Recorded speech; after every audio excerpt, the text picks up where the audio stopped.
to Behind the Buzz. This is WildLabs' new event series where we dive into timely conservation tech topics with experts in an open space. I'm Talia Speaker, research lead for WildLabs at WWF, and I'm joined by my co-host Lacey Huey, who is a program manager and scientist with the Smithsonian Movement of Life program. So this season, we're really excited to explore global conservation policy and how we can move from data collection all the way through to decision making. We know that as scientists and innovators, it can be a little bit complicated and overwhelming to jump into the policy space, but we also recognize it's really important for us to understand these frameworks to be able to engage with them and contribute to them. So our goal here is really to just help filter through the noise and create a space for dialogue. So please don't be afraid to ask what might feel like dumb questions here. If you're wondering them, probably other people are too. And throughout the series, we'll kind of break down key topics at the science policy interface. So please keep an eye out for these future events as well if they're of interest. And then the last thing is that we're grounding this season in animal movement, kind of building on recent work that we did with our Tracking Progress series that some of you attended, as well as our Movement Ecology Horizon Scan. And these efforts and others have highlighted pretty significant gaps in translating movement data into policy frameworks. So this series is also exploring how we can bridge that gap and help our community build a stronger policy foundation so that we can engage with it better. And Lacey, I'm going to hand it over to you to share a little bit more context on that. Thanks, Talia. And hi, everyone. It's great to see the turnout for this event. I think the reason we did this was because Talia and I and a group of other folks whose organizations are listed at the bottom of this slide, so NASA Jet Propulsion Lab, Move Bank, and several folks at Smithsonian and WildLabs have been discussing the need to kind of bring the movement ecology community up to speed with global policy processes, and likewise to kind of elevate the role of animal movement in global biodiversity and driving patterns of global biodiversity in the policy world. So once we've started having these conversations really over the past year, we've just realized that there's a strong mutual desire to connect the policy and the science communities in the field of animal movement. And at the same time, the movement community is really primed to really kind of inform these processes. So we already have these established and kind of globally distributed data sharing networks. We have high technology readiness levels and a number of proven and emerging solutions for closing the science policy gap for animal movement data. But some of this work has been hampered really by taxonomic, geographic, institutional silos. So we are convening a group to kind of bust these silos, to build collaboration, coordination, communication amongst scientists and policymakers that are interested in understanding how to better conserve animal movement and migration. And connectivity is obviously a key part of this puzzle as well. So we've proposed to develop a new biodiversity observation network for animal movement, which would be underneath the GeoBond umbrella. And we're holding the first meeting of to kind of develop what this bond might look like in March with a sort of relatively small group of people. And then we're going to hopefully put forth a proposal to formalize this bond and kickstart a bunch of collaborations and efforts that are going to live on beyond the beginning, beyond that initial meeting. And so right now, as the initiative is forming, really the WildLabs Movement Ecology Group is a great place to kind of participate in that conversation, stay up to speed as things are developing. And really after, I would say, keep your eye on that space after March. And that we'll be posting specific opportunities to plug in from there. Wonderful. Thank you, Lacey, for that context. We are so thrilled to have two wonderful speakers joining us from the UN, Jillian Campbell from the Convention on Biological Diversity, and Dagmar Zikova from the Convention on Migratory Species. Each speaker will have about a 20-minute window to do a presentation on their framework that they're representing today, and also to have a few minutes of Q&A, and then we'll open up to a facilitated discussion. So Jillian, if you're ready, we'll hand it over to you first, and you can feel free to get your screen up while Lacey does a little introduction. Jillian Campbell serves as the head of monitoring, review, and reporting at the UN Convention on Biological Diversity. She leads efforts in national planning and reporting, capacity building, and monitoring progress toward the Kunming-Montreal Global Biodiversity Framework. We're thrilled to have Jillian with us today to provide insights into this transformative framework and how we can actively engage with it. You can go ahead, Jillian, when you're ready. Thanks. Most of you know that the Kunming-Montreal Global Biodiversity Framework was adopted at COP15 in Montreal in December of 2002. This sets the basis for global work on and national work on biodiversity policy at these different levels. So the mission of the framework, well, first I'll say the vision of the framework is to achieve sustainability of nature and people. And then the mission here is to take urgent action to halt and reverse biodiversity loss, to put nature on a path to recover by 2030 for the benefit of people and planet. When the Kunming-Montreal Global Biodiversity Framework was adopted, it was adopted as a set of 4 outcome-oriented goals and 23 targets. These 23 different targets are clustered into 3 groups. One is on reducing threats, one is on meeting people's needs, and one is on tools and solutions. So the 4 goals of the framework are quite broad, and the first would really relate a lot to the work that you're doing in terms of animal movement, because this first goal includes many different sort of sub-elements. One is on maintaining and increasing the extent of natural ecosystems. Another is on improving the integrity of all ecosystems. Another is on reducing the extinction rate and risk of extinction. Then there's the abundance of native species and on genetic diversity. The second goal is really on nature's contributions to people. So this is related to biodiversity being sustainably used and managed, and nature's contribution to people being valued, maintained, enhanced, or restored.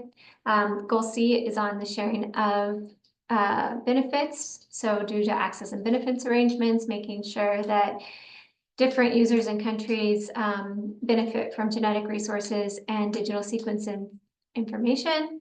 And the fourth is a different sort of goal because it's more on the means of implementation. So it relates to adequate means of finance, and it also includes capacity building in goal D.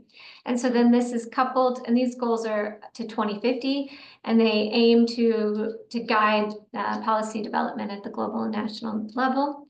And now these are coupled with these 23 different targets. So the first 8 targets are related to reducing threats.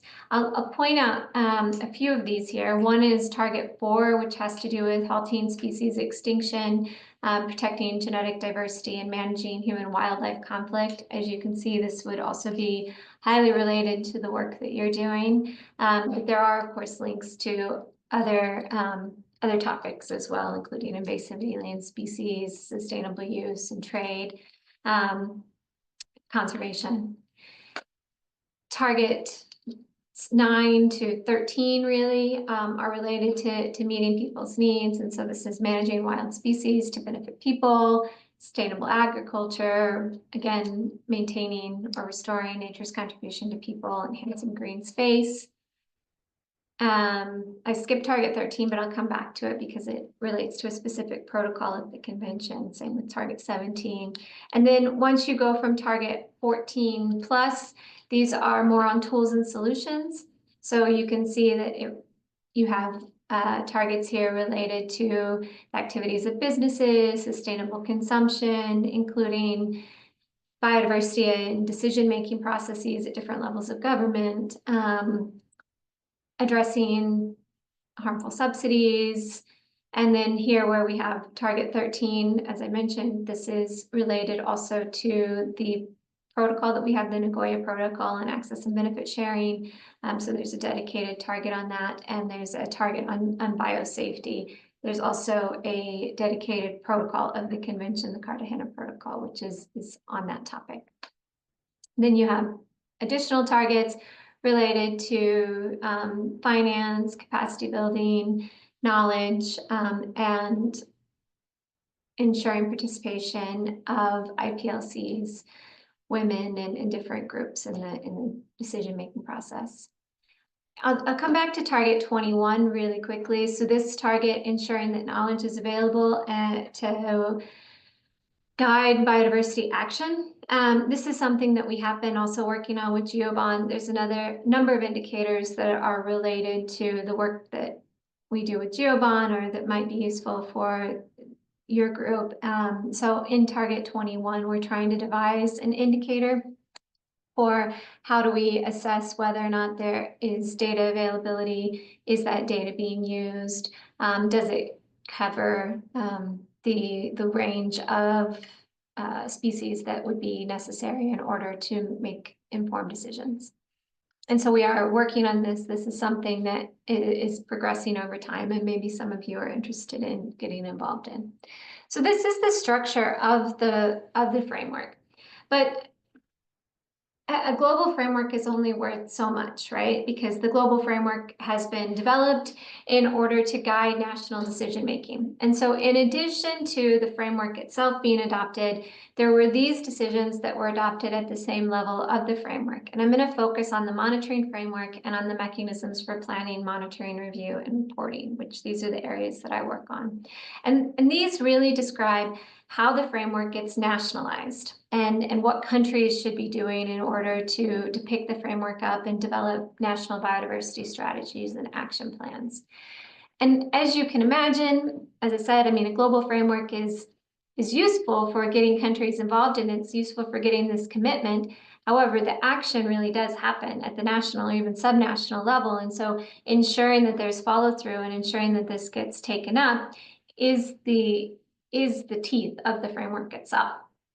And so in the decisions on planning, monitoring, review, and reporting, there is a request to parties to rapidly align their national biodiversity strategies and action plans with the framework by COP16, which has already taken place.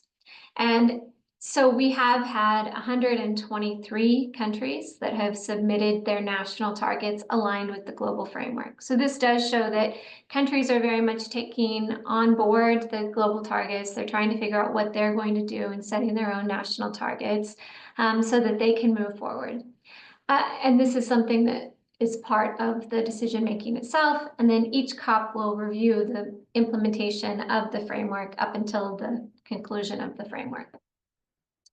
There's also a request to align the NBSAPs with other conventions. I know that you have CMS on the line as well, so that the NBSAPs include not only the work that would be necessarily to achieve the Global Biodiversity Framework, but that the NBSAP is an umbrella tool, or ideally seen as an umbrella tool for promoting work on biodiversity across the national government, ensuring that it's synergistic with plans that they may be developing for other conventions.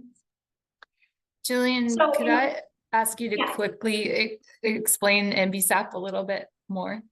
Mm-hmm. Yeah, so what the NBSAP is an NBSAP is each country's attempt to say what they're going to do on biodiversity. And so the structure of these may vary, and it usually would include a somewhat similar structure to the global framework itself, where a country will then sit down and say, okay, well, at the global level, we have committed to restoring 30%. What are we going to do at the national level? What percentage of our ecosystems are we going to restore? What type of restoration? Where are those going to be? Who are the partners that are going to make it happen? What financing do we have available for achieving this? And so the NBSAPs are meant to be very practical plans that say, okay, what do we do next. And the countries are the ones that develop these. As I mentioned, so we've had 123 countries submit national targets that are aligned with the global targets. So this means that all of those countries have gone through some exercise to say, okay, well, what are we going to do on target 1, which relates to spatial planning? What are we going to do on target 2, which relates to restoration? What are we going to do on target 3, which relates to protected areas? And so that exercise of defining the specific policy actions is the process of developing an NBSAP. And there's guidance on how an NBSAP should look. And so this is some of this. So the guidance that COP provided to countries was that they would first map their existing national targets from previous plans to the global framework, identify how well it matches, where are their gaps, what do they need to do, and then to go through and revise and update the NBSAP with the GBF. Now, I mentioned that 123 have submitted targets, but actually we've only had 46 countries submit the full NBSAP. So what this means is that some of the targets that have been submitted are maybe draft, or maybe some of the countries are still looking at specific targets, or they're still looking at the institutional arrangements necessary to make it happen. So this is sort of the stage that we're at now. This is much faster than happened in the last framework, the ACHIP framework. It took on average 5 years for a country to develop any sort of plan. And so then by that time, the framework was, kind of coming to an end. And so it's a much better situation now that we're in. I see somebody's asking about where they are. Maybe at the end of this, I'll just show you quickly the portal where you can find everything NBSAP related. And then countries are also requested in developing their NBSAP to have a whole of society, whole of government approach. So looking at across different ministries, trying to engage different non-state actors, the private sector, academia, to make sure that the NBSAP is really a national strategy and not just a Ministry of Environment strategy. This is the idea behind it. And something that is new is that countries are also asked to identify indicators that they're going to use for monitoring the NBSAP. So I will say when the ACHIP framework was adopted back in 2010, monitoring received a lot less attention. And so there wasn't a whole lot of guidance on what countries would have to do in terms of monitoring the previous round of NBSAPs. And in terms of the national reporting to the convention, there was no specific request for data. So countries were encouraged to include indicators, but it was sort of a random, just, send us whatever you want. And so when you look at the national reports, we had like 23 countries that submitted any sort of a data series. So it was very small. So this was something that the countries saw as a need, and this has led to the adoption of a monitoring framework, which now is a standardized way to encourage countries to report data on specific topics in order to monitor their NBSAP. So I'll come and I'll talk more about this in a bit. There is a lot of guidance on the NBSAP and stresses that it should be coherent with national circumstances. I mentioned that it should be synergistic with other multilateral environment agreements and conventions. And really, of course, the focus is on promoting and supporting increased efforts and actions over time. And so then the legal obligation that countries have under the convention is to report progress at specific intervals. So the first national report on the GBF is going to be due a year from now in February of 2026. And so that's when the first national reporting is due. And this is countries' first opportunity to say, what have they actually done? So in terms of how the process works, they develop their NBSAP, they say what they're going to do, which is that NBSAP and the national targets. And then in 2026, they said, okay, now, well, what have we done so far to progress this along? And it's very much based on those national targets that they have submitted. And And countries need to then, as I said, report on those exact same targets, describe the concrete actions that they've taken, and then they need to report indicators and monitoring information related to those targets. So I think I skipped a slide. I'm in my presentation when I was thinking through it. Sorry about that. But so the monitoring framework defines exactly what it is that countries would then monitor in this section on national monitoring and assessment. And in terms of what this monitoring framework looks like, is countries agreed on a list of indicators for monitoring each goal and target. And there are different levels of indicators. There's headline indicators, component indicators, and complementary indicators, which are all quantitative indicators.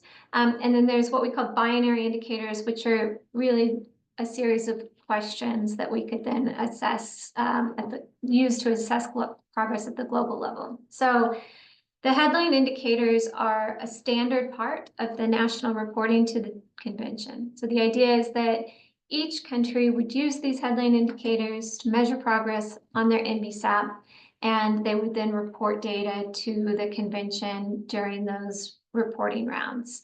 This is part of the reporting templates which countries have adopted, and as I mentioned, it's actually a legal obligation of countries to report.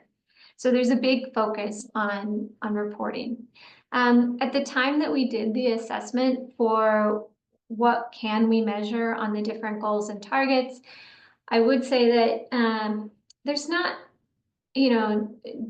data related to wildlife movement. I don't think we're quite there in terms of actually saying this is something that each country could report on.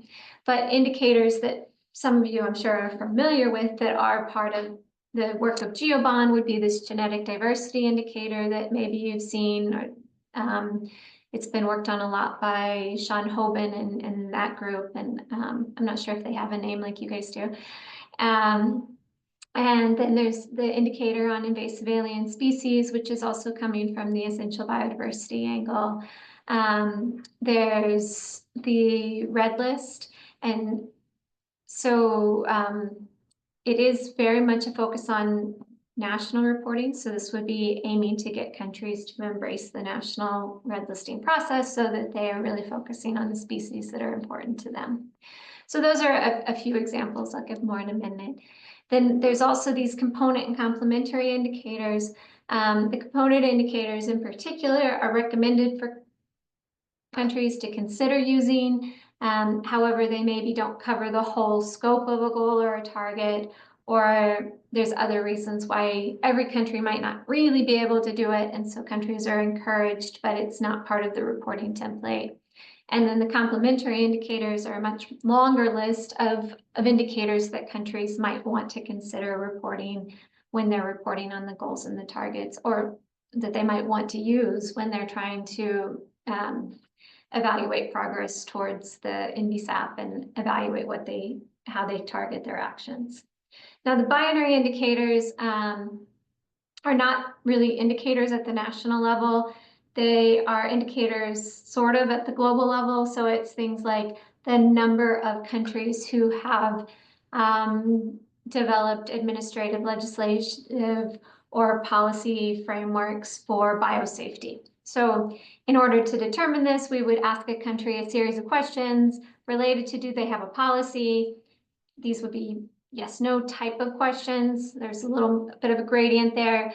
And then we would be able to use that to say this many countries are taking action, appropriate action on this particular target.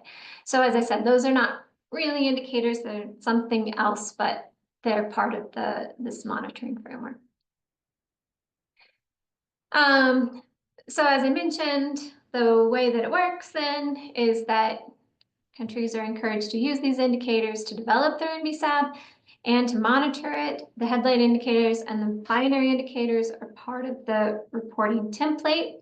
And then there's an optional way for countries to include any other indicator that they choose, whether it's component, complementary, or they can include a national indicator and upload data on that. And then when we do the global review, there's an analysis of progress that will be based on these indicators primarily. So it is very much a shift to having a more quantitative approach to monitoring the convention and ensuring that we're actually able to see the progress at the national and global level. And so for each indicator, there's guidance that's prepared, there's metadata that describes what the indicator is, what it looks like, the rationale for it, relevant definitions, computation methodology. And then these metadata are quite short, 3 or 4 pages. And so most of them, of course, then include a long list of references of where you could go to get more information on the methodology, because as you can imagine, methodologies are often quite lengthy documents. And so this is what we're providing, and this is a list of the headline indicators, which you can see. It has the red list of ecosystems, the extent of natural ecosystems, the red list index. There's quite a lot of them. I should mention some of the work on these indicators, particularly on the binary indicators, has not yet been adopted because COP16 closed without a decision on these indicators. And so we're resuming COP16 next month, and there will then be an adoption of this information. There was a adopted list in COP15, but it had some caveats on where more work was to be done, and then that work has been done. But now we have this this issue that COP ran out of time and is going to resume in February. This is the website that you can go to see all of the NBSAPs. So if you go to ort.cbd.int, then you can see the national targets, and I don't know why it didn't load properly, but you can see these are the 123 countries I mentioned. These are the NBSAPs. You can download them. If you want to click on any particular country, you could see all of the targets for that country. And then you can see what indicators, since I know that you guys are also working on indicators, you can see what indicators they attached. So for instance, the Philippines submitted this target on the participation of IPLCs.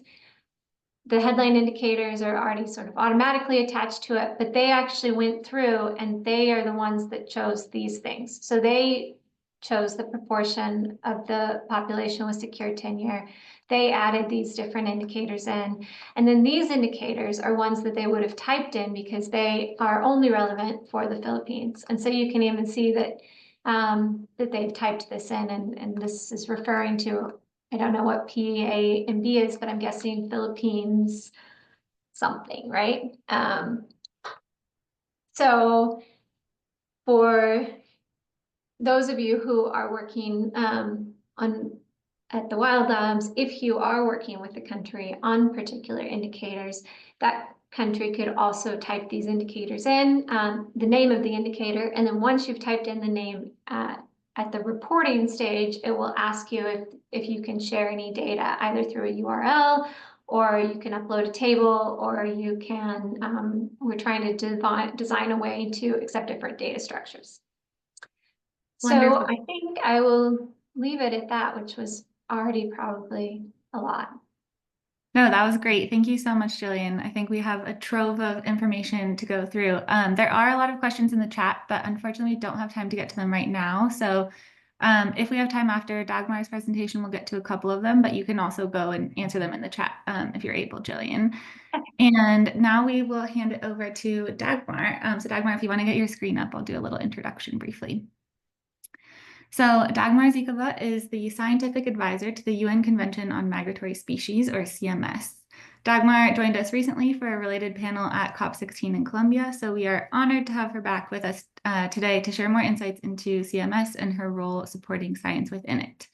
So yeah, I think it's good that my presentation comes after the one from CBD because it's connected to it. So I will speak about CMS, Convention on Migratory Species, and what it is, about the synergies with the Montreal Global Biodiversity Framework.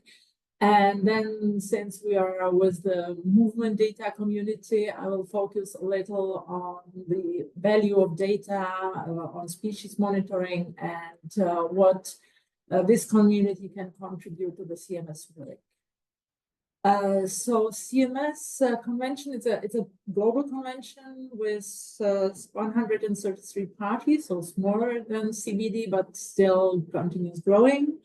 It protects migratory species. Mostly people would think of birds, but we of course also protect marine species and terrestrial species.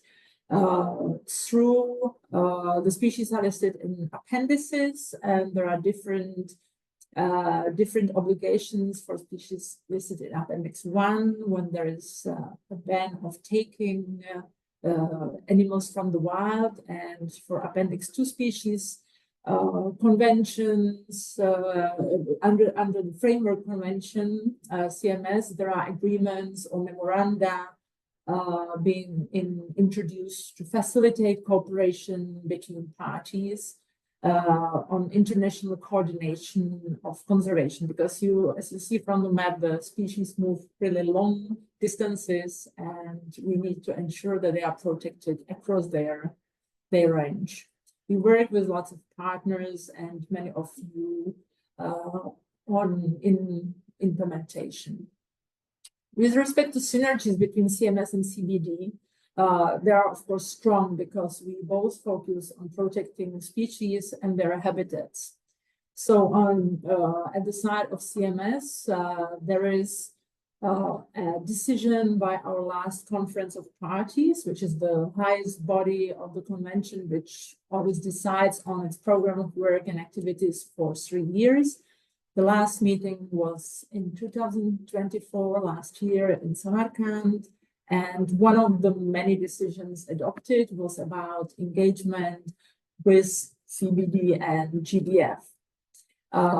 This is based on analysis of the targets and decisions, which show that, of course, GBF is relevant and what we do will contribute to implementing the GBF.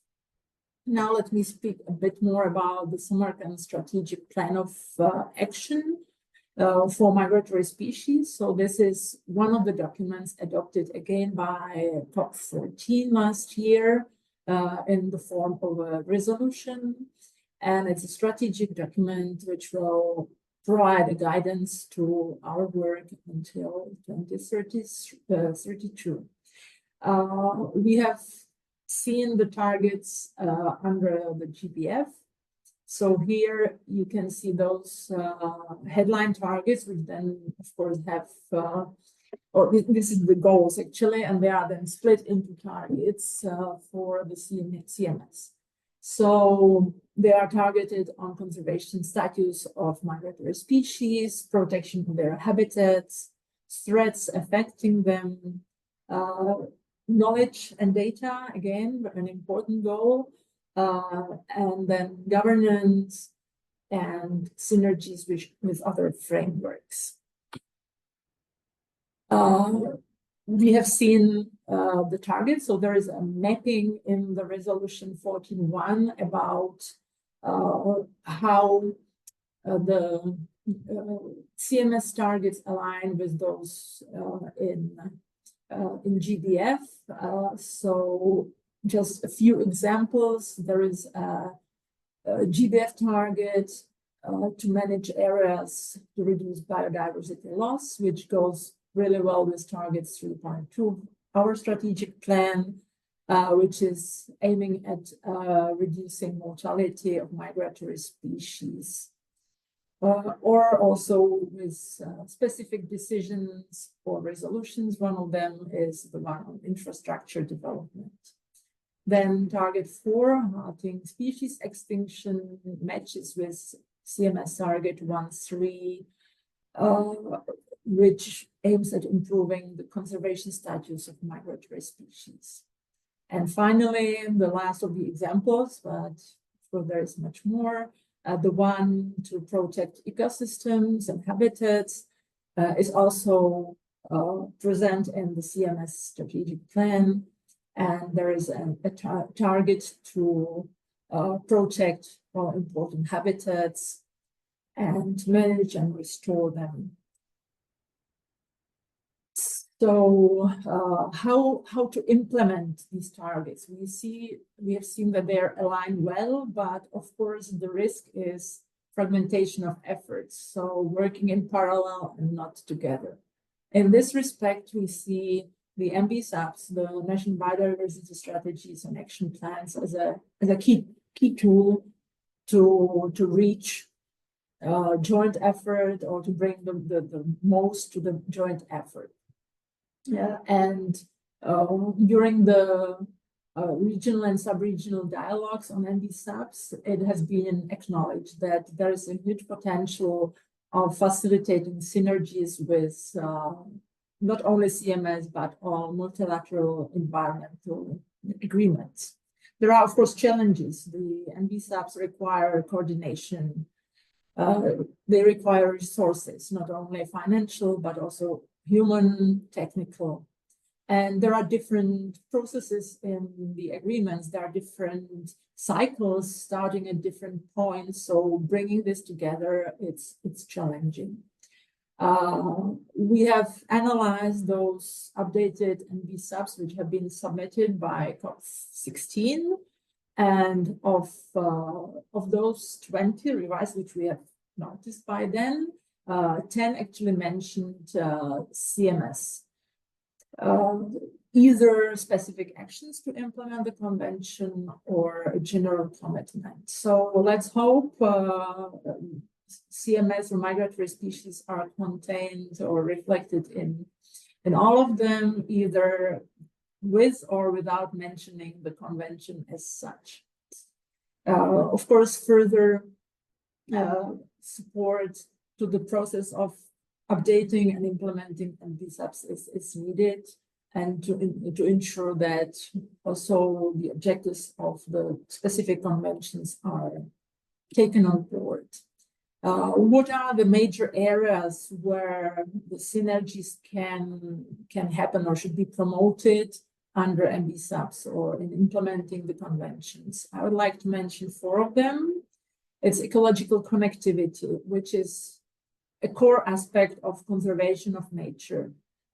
It's just the basis of functioning of ecosystems, and we are really pleased that habitat conservation is an important part of GBF, and it's also a big focus of CMS. Recently, in IPBES, there has been a process launched to develop an assessment of spatial planning and ecological connectivity. So we also hope that important guidance will come from that process. We also work, of course, on species conservation, so developing measures to prevent extinction of species and to make any use or trade sustainable. With respect to climate change, we already see impacts of it on migratory species, and the efforts are to understand and address these impacts. Actually, we are holding a workshop in February. It's a technical workshop for closed community of experts on climate change, which should hopefully develop some recommendations for next steps. And the final area to mention is pollution, which no need to mention is having wide impacts on wildlife. So this is where we see the most important synergies, even though there are, of course, many more areas. Now we have heard about indicators, and under the CMS strategy, we still need to develop these indicators, which will take into account what has been done in CBD, but of course they will have to reflect the reality of CMS and the specific situation of migratory species. But in general, for any monitoring and assessment of conservation status, we need data. And the data are the key resource for assessing conservation status of species and designing measures, be it protected areas or for migratory species, specifically removing barriers to migration or developing infrastructure which is not harmful to the species, and addressing other threats. With this in mind, I would like to mention an important tool the CMS is developing, which is the Atlas on Animal Migration. It's a tool which brings a lot of scientific data and transforms them into a tool which is understandable and useful for policymakers.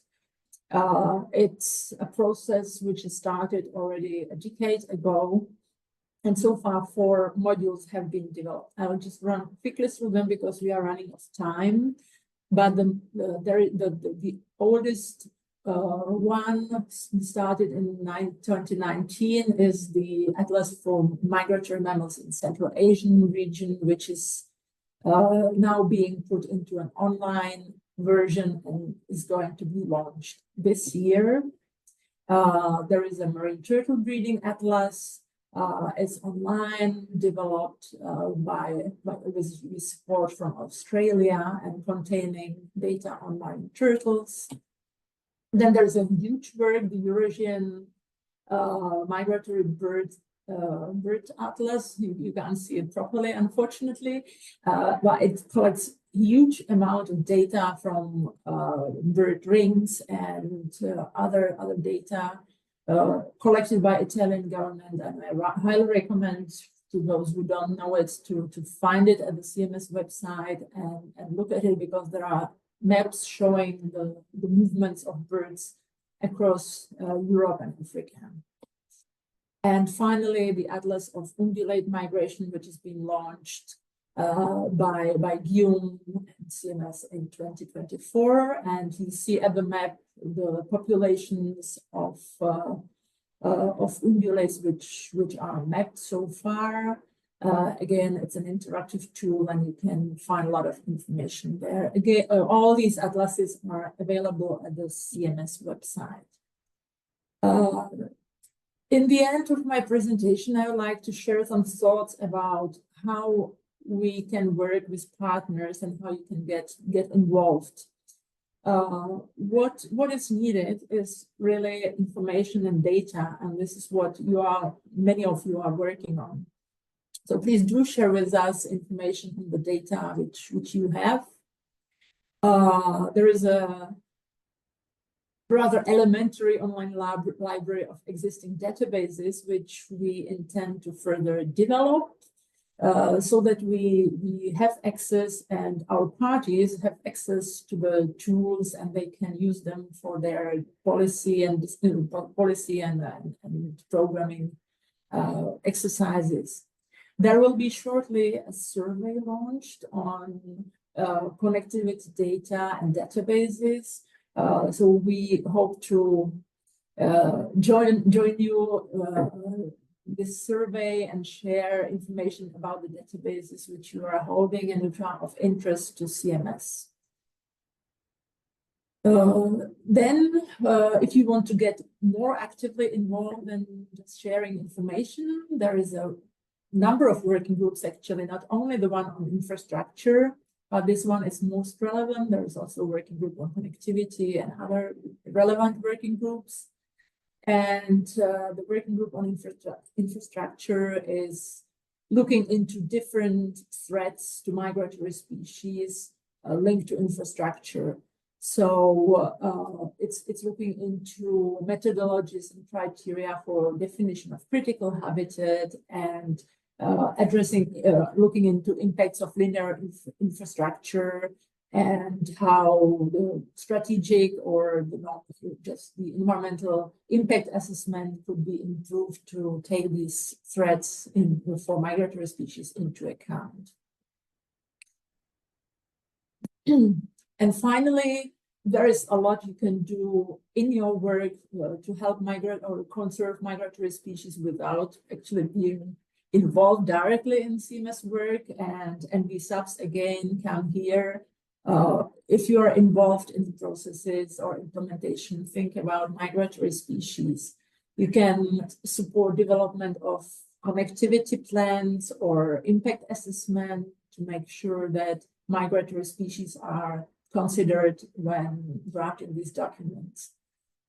There is a need for guidelines and advice on impacts of infrastructure on migratory species.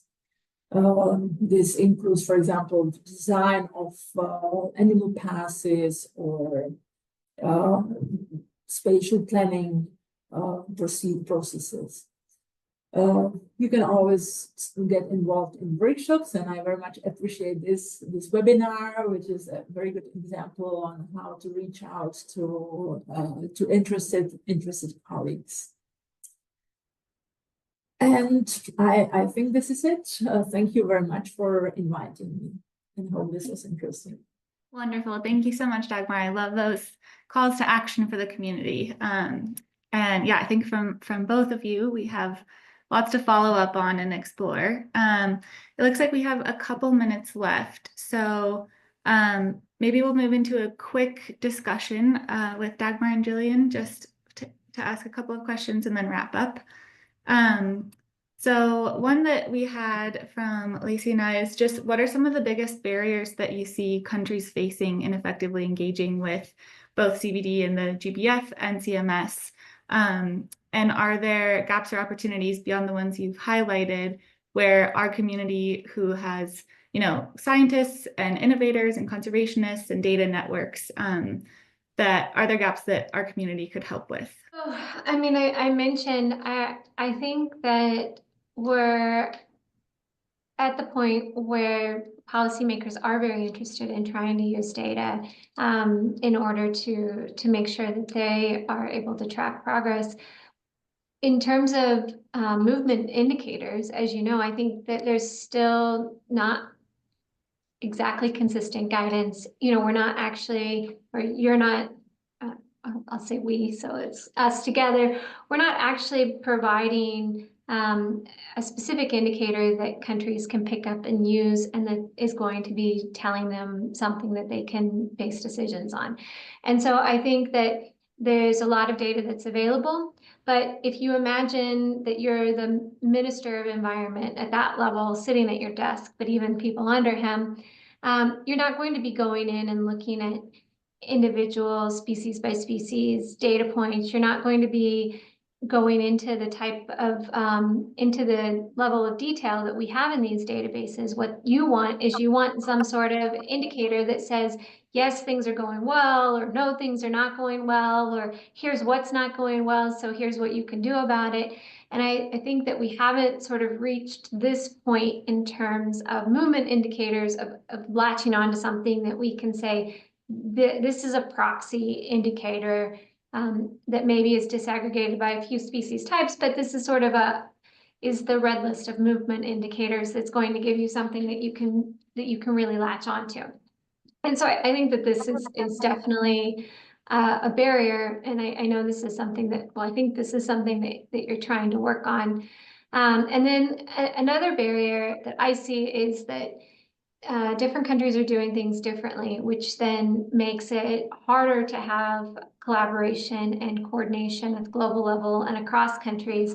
Because if you have different countries who have been monitoring movement and species in a different way, and particularly when you do have migratory species, you're sort of missing the piece of the picture or the piece of the puzzle, because things are not, the data is not able to flow back and forth. So these are a few of the barriers that I see. I think they're solvable things, but probably we're just not there yet. So thank you. And Dagmar?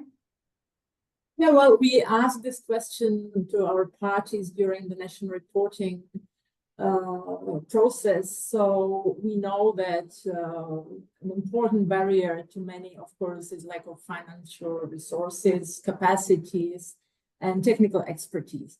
But this is followed by access by data and information. So I think what this community is doing, like providing knowledge, providing research, and being engaged in monitoring is really important. I would add to it myself that often the data is there, but it doesn't reach the policymakers. So working on the projects like the Atlas of Animal Migration, which we are developing, where the data is collected and presented to policymakers in an understandable and useful way is very, very important.